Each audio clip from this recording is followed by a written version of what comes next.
Hello, everybody. Welcome back to the channel. I'm Malia, and today we're going to be discussing how color is used in storytelling and, more importantly, anime.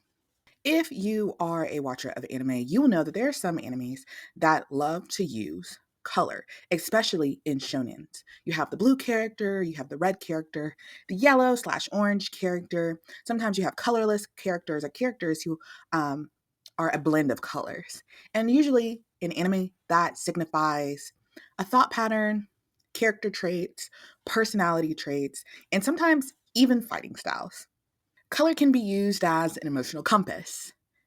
Red, often signaling passion or anger or someone who is very intense, while blue can signify someone who is calm or even sorrowful.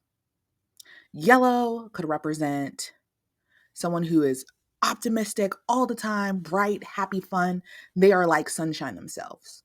Or it could be a color that depicts madness. And these hues can be used to kind of invoke an assumption about the character before you even really get to know their personality. And sometimes anime directors or creative directors, for stylistic purposes, saturate the settings with color to evoke nostalgia, wonder, lightness, airiness. While in darker animes, the color is often drained. The settings are very dark, black, gray, misty. The color palette tends to emphasize despair. So, color, we know, is a great indicator of the world, a personality. It is also a mood setter, soft lighting versus harsh lighting, and that is the crux of colors in storytelling. So, today, the anime I picked to discuss this a little bit further is one that is not as popular, maybe not as well known, but near and dear to my heart, and that is The K Project.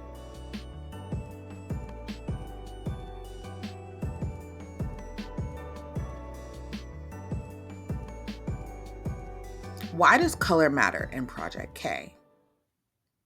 The crux of it is once upon a time, the main character, Isana Yashiro, I think that's his name, was looking for a way to help evolve humanity.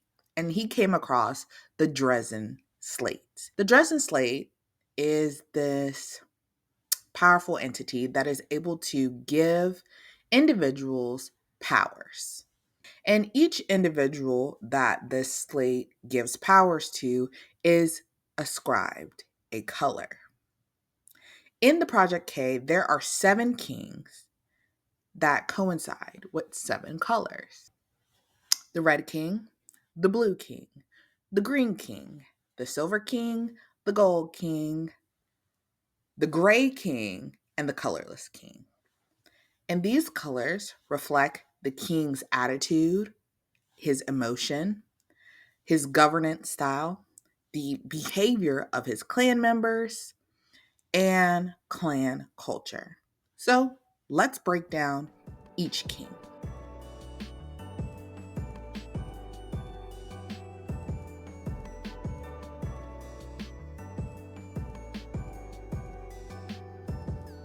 My favorite king, Mikoto, is the current Red King. He's a man of very few words. He hates taking orders, and he will not give orders. His clan is very expressive, very loud, very passionate. Some would see them as thugs. Although he's a man of very little words, his clan is very tight knit because they all care for each other. They look up to their leader as their leader takes care of them quietly. He is also a character that cares about strength. The Red King is known for displaying his strength, hence fiery, passionate. But sometimes his strength can be seen as destruction. The color red is kind of associated with love and also with blood. So destruction, chaos. And we see that dynamic in their clan. They all love each other, but they are very chaotic, brutish. They're not the sweetest toward each other. They're not the type of people to say lovey-dovey words. They show their love in their fealty or their loyalty through action. In the K Project, the Red Clan that Mikoto leads is known as Homura, and they live like their color. They are emotional, they are impulsive, they are deeply bonded, and we also see that they are unstable. Mikoto's power is beautiful, but he is doomed in the end to burn himself out.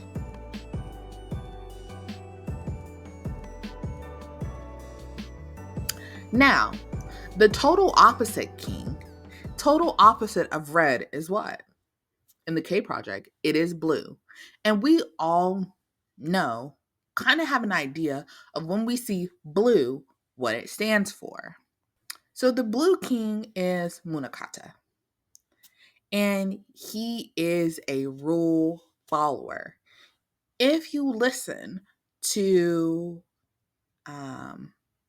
the clan's slogan, they say something akin to, "For our cause is pure, we will move forward with sword in hand to maintain order." The Blue Clan is known for control, precision, maintaining order, and a kind of coldness that, even in the face of loved ones dying or injustice, that you must adhere to the rules, that you must maintain order, that even if all chaos is going on, that you will take up the duty and the responsibility to maintain that. So Munakata, the Blue King, is the head of Scepter 4. And Scepter 4 is basically the police force. They deal with just regular, average, everyday thugs, but they also are tasked with keeping the kings in line. And so we see this contrast between red, that's full of emotion, that's fiery, that's passionate, and blue, which is cold, calculated, precise, logical, and structured.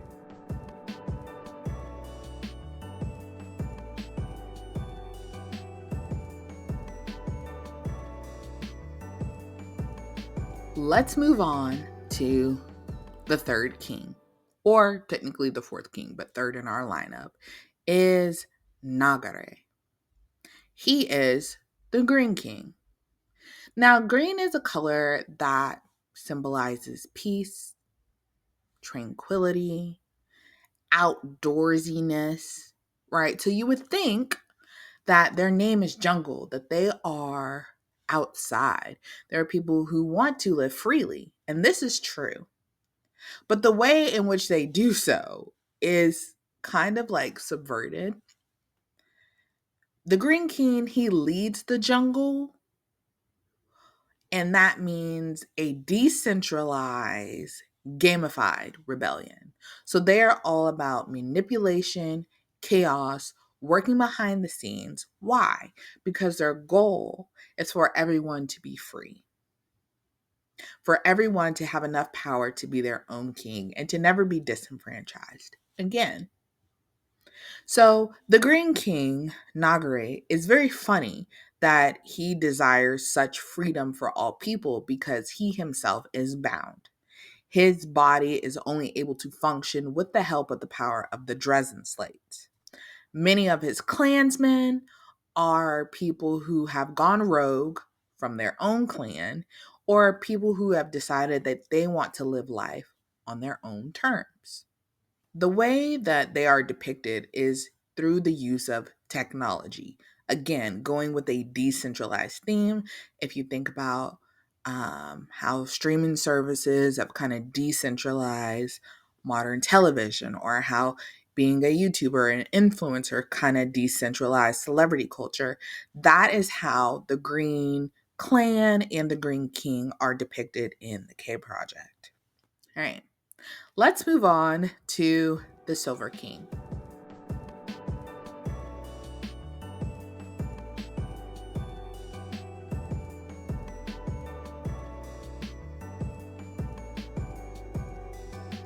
So, Isana Yashiro is our main character and I guess protagonist.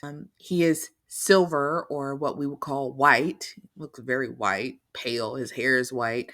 Everything about him is white. The strain that he's with, Neko, is also very white. And his mentality is something that is hard to pin down. Yashiro, his real name is Adolf Weisman. He is the one who desired to move humanity forward through the power of the Dresden Slates. Unfortunately, this power ended up killing his sister and he forsook it. Because he is the first of his kind as the king, he is immortal. So he does not die. He lives forever and ever. And he lives up in an air balloon. Yashiro is neither hot nor cold. He is basically neutrality made manifest. He does not care to involve himself in the dispute between the kings. He wants to live a peaceful life, going here to there, not being bound by any set of rules. And he is sneaky. And his powers are never really on full display. It's as if he doesn't desire to use his powers, or if he does, it's done in the proximity of other kings or other people for their sake. Like, more so, if I have to get involved, I will. And when I was thinking of the color silver, silver is something that is very cool. It's very cool. It's a very neutral color. It doesn't evoke much emotion, right? But it doesn't have like a strong connotation or strong meaning to it. And I believe that is exactly Yashiro's character. The next king is the Gold King. And I'm going to butcher his name, Dayakaku Kokuju. So the Gold King was there alongside Adolf Weisman. And while Adolf decided to leave and abandon his responsibility, the Gold King decided to step up, and he is the one who suppressed the power of the Dresden Slates.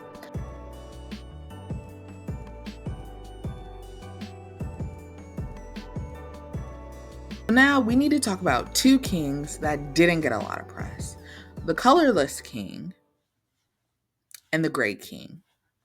So if you watch the movies, you will find that the gray king is a friar, and his power involves mist.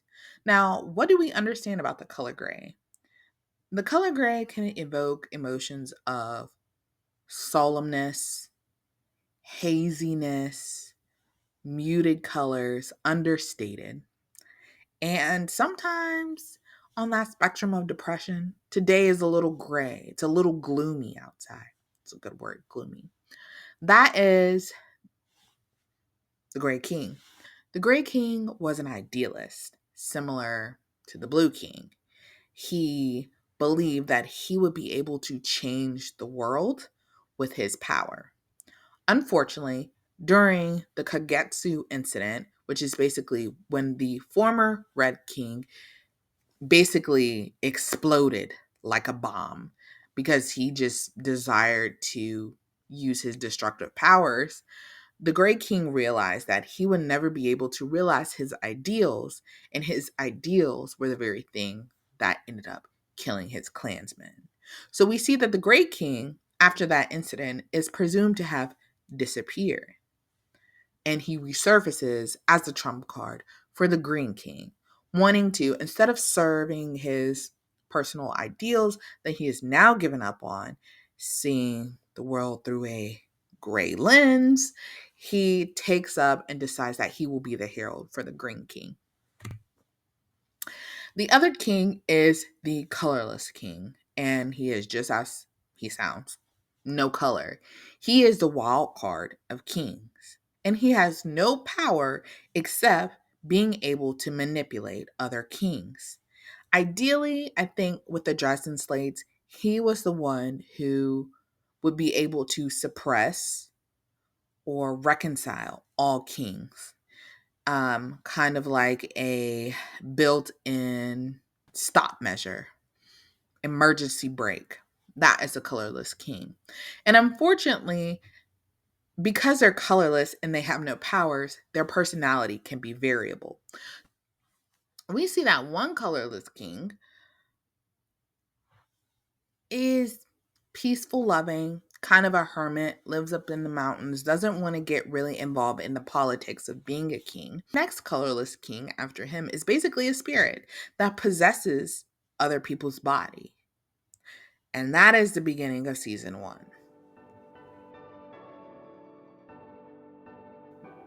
The way the K Project uses colors to help tell its story and to bring life and meaning into things that they may have not necessarily been able to illustrate or write, I think is 100% brilliant. It's not my top, favorite anime, but it does give you a nostalgic feel for what anime used to be, and just an all-around good story. If you have a weekend, or if you have a couple weeks and there's nothing on your watch list, or your watch list is getting low, I would 100% recommend watching K. I don't know. I loved it. I love watching it. I hope you love watching this video. If you've seen K, leave your comments down below in the comment section. Let me know what you think about it. Did you like it? Did you not? And I will see you guys in the next video. Bye.